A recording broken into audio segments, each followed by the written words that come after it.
Supreme court के अधिवक्ता विंदेश्वरी प्रसाद तिवारी और पिंटू तिवारी ने प्रवेश पत्र न मिलने के कारण आत्महत्या करने वाली छात्रा के परिवार के प्रति संवेदनाएं व्यक्त करते हुए विद्यालय प्रबंधन और पुलिस प्रशासन की कड़ी आलोचना की। उन्होंने कहा कि शिक्षा का उद्देश्य छात्रों को सशक्त बनाना है, न कि उन्हें मानसिक तनाव देकर ऐसे कदम उठाने पर मजबूर करना है। उन्होंने शिक्षकों और विद्यालय स्टाफ पर हो रही कानूनी कार्रवाई पर भी चिंता जताई। उनका कहना था कि बिना प्रबंधक के आदेश के कोई भी शिक्षक या स्टाफ प्रवेश पत्र रोकने जैसा कठोर निर्णय नहीं ले सकता। निर्दोष लोगों को सजा नहीं मिलना चाहिए, क्योंकि इससे विद्यालय में कार्यरत शिक्षकों और कर्मचारियों का मनोबल गिरता है। इस मामले में शिक्षक बनवारी लाल यादव को फंसाने की चर्चा तेज है।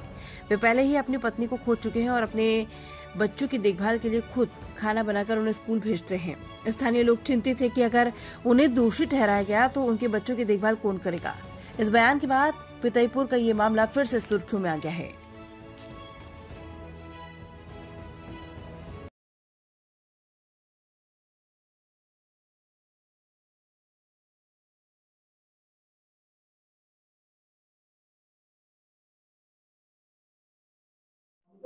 नमस्कार दोस्तों, आप देख रहे हैं इंडिया न्यूज दर्पण। मैं अंबु शर्मा। अभी हम आ पहुंचे हैं इसी देलूपुर क्षेत्र के अंतर्गत कलानी ग्राम सभा में। एक यज्ञ का आयोजन यहाँ के विंदेश्वरी तिवारी और पिंटू तिवारी, जो हाई कोर्ट और सुप्रीम कोर्ट के अधिवक्ता भी हैं, और लगातार हर वर्ष इसी धाम पर, मां कल्याणी के धाम पर लगातार हर वर्ष इसी यज्ञ और भंडारे का आयोजन इनके द्वारा होता है। आज हम इनसे बॉयज एंड गर्ल स्कूल की एक स्थापना हुई है, जिसका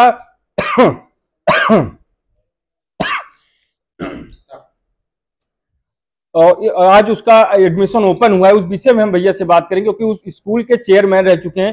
भैया बहुत बहुत स्वागत है आपका इंडिया न्यूज दर्पण चैनल में। क्या कुछ रहेगा स्कूल की सुविधाएं, क्या कुछ? देखिए, boys and girls school and college समाज में सेवा और हमारे क्षेत्र के, हमारे ब्लॉक के, हमारे जिले के बच्चों को भारत की सबसे अच्छी सेवा देने के उद्देश्य से खोला गया है। इस स्कूल में आपको 3D, 2D, swimming pool, rifle shooting, cricket, gymnastics, जितने भी खेल होती है, जितने भी एक्टिविटी होती है, सब कुछ दी जाएगी और सब कुछ सिखाई जाएगी। और भारत के अलग अलग प्रदेश से शिक्षक इसमें आ गए हैं और आ रहे हैं। और भारत के जो ICSE बोर्ड के व CBSE बोर्ड के सबसे अच्छे स्कूल है, जहां बच्चे टॉप करते हैं, वहां के शिक्षक आकर शिक्षा देंगे। और मेरा प्रयास रहेगा कि जब हमारा 10th और 12th का रिजल्ट निकले तो प्रतापगढ़ में एक स्कूल हो जो ICSE और CBSE बोर्ड के टॉप पर रहे और उसका बच्चा टॉप करे। भैया अभी भी लगातार इस जिठवाड़ा थाने और मानधाता थाने में 2 स्कूल में 2 बच्चे फीस की वजह से आत्महत्या जैसी घटनाएं सामने आ रही है, इस पर आप क्या कहें? देखिए, बच्चों ने आत्महत्या की है, इसमें किसी भी कोई संदेह नहीं है। उस परिवार के मैं साथ हूं। आत्महत्या हुई किस कारण से, क्यों हुई, जब तक ये क्लियर ना आ जाए तब तक कुछ बोलना बहुत मुश्किल है। भाई जैसे अभी एक ताजा मामला हुआ था पितईपुर विद्यालय में, वहां पर पुलिस ने जिस साक्ष्यों पर एक टीचर को जेल भेजा है कि कॉपी छीन ली गई, बच्ची आहत हो गई, इस वजह से आत्महत्या कर ली, इस विषय पे आप? देखिए, पुलिस ने जो कार्रवाई की निरंतर गलत की। हम भी बच्चे थे, हम भी अपने गांव के एक संभ्रांत परिवार से आते थे। हमारे यहाँ तिवारी जी, मिश्रा जी गुरु थे, नाटे मौलवी साहब थे, हम लोगों को गिरा के मारते थे, हमारी कॉपी छीन लेते थे। इससे आत्महत्या किसी बच्चों का नहीं करना चाहिए और कोई भी टीचर को इस तरीके से जेल नहीं भेजना चाहिए।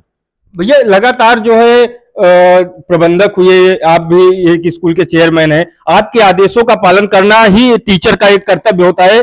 बगैर प्रबंधक के, प्रिंसिपल के, बिना आदेश के कॉपी छीनना टीचर को कहां तक जाएगा? देखिए, कोई भी प्रबंधन किसी टीचर को कॉपी छीनने का आदेश नहीं देता, इसको हम बता दें। टीचर ने कॉपी छीनी, किस कारण से छीनी, ये टीचर और स्कूल का मामला है। लेकिन यदि किसी ने केवल पैसे के लिए कॉपी छीनी तो यह सरासर गलत है और किसी भी बच्चे को पैसे की वजह से परीक्षा में वंचित नहीं करना चाहिए। लगातार दो ऐसे मामले हो गए हैं इस मानधाता ब्लॉक में।